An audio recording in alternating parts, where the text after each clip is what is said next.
Hello, magandang araw. Ayan guys. At kung papansin ninyo, dala-dala ni Daddy si Peanut. At ayan, pa-check up nga namin ang aming batuta.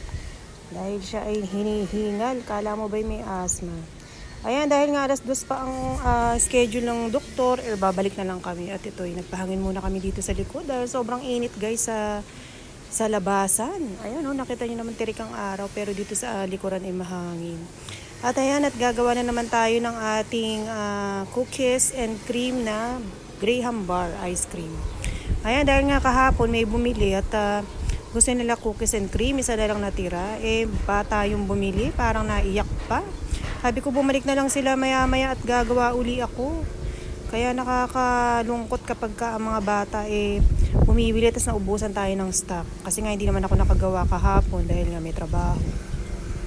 Eto ngayon walang pasok at gagawa tayo ng ating cookies and cream flavor ng Graham bar ice cream.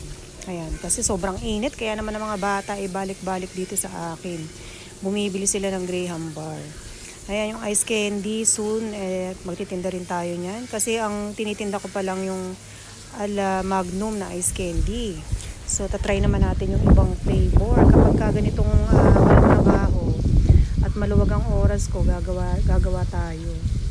Kasi hindi ako pwedeng gawa ng gawa maya't maya dahil nga tayo mayroon din pinagkakaabalahan at may inaasikaso.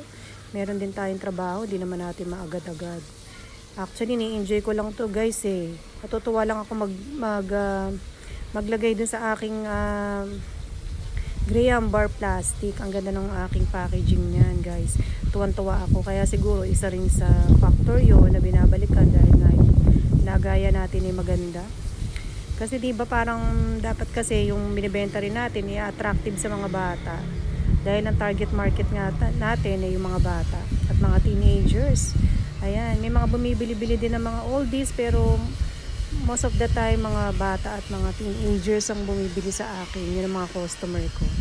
Ayan, pasensya na sa ingay dito sa labasan guys. Dito ako nagvo-voice over. Dahil nga may nagpapagawang kapitbahay namin. Nagpapagawa sila ng gate kaya medyo maingay.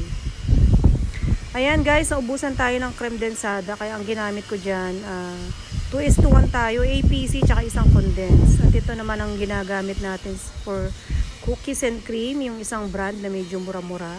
Alam niyo naman yung isang brand na mahal, pantinda to, kaya yung medyo cheaper yung binili natin. Ayan.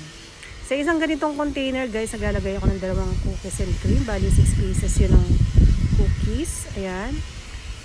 At na nabubuo natin dito 8 ng Graham biscuits. So, iniisa-isa, divided by 3 yun, or times 3 pala yan guys, times 3. So ito 12 rin, hanggang ngayon 12 pa lang din ang aking presyuhan.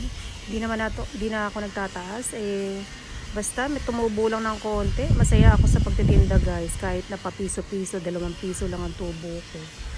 Basta masaya ako, ganun lang yun. Tama nga yung sinasabi nila, kapag may ginagawa ka, dapat passion mo siya or masaya ka sa ginagawa mo. Para yung hindi naman na sa pagtitinda tubo lang ang iniisip mo. Dapat kasi nag-i-enjoy ka rin sa ginagawa mo at gusto mo siya. Hindi yung napipilitan ka lang. Kasi kapag gusto mo yung ginagawa mo, tuloy-tuloy ka, hindi mo napapansin. Hindi ka napapagod kapag ganito, diba? Kasi nga ini-enjoy mo yung pagpapagawa ng gumagawa ka ng mga ganitong dessert para sa mga bata.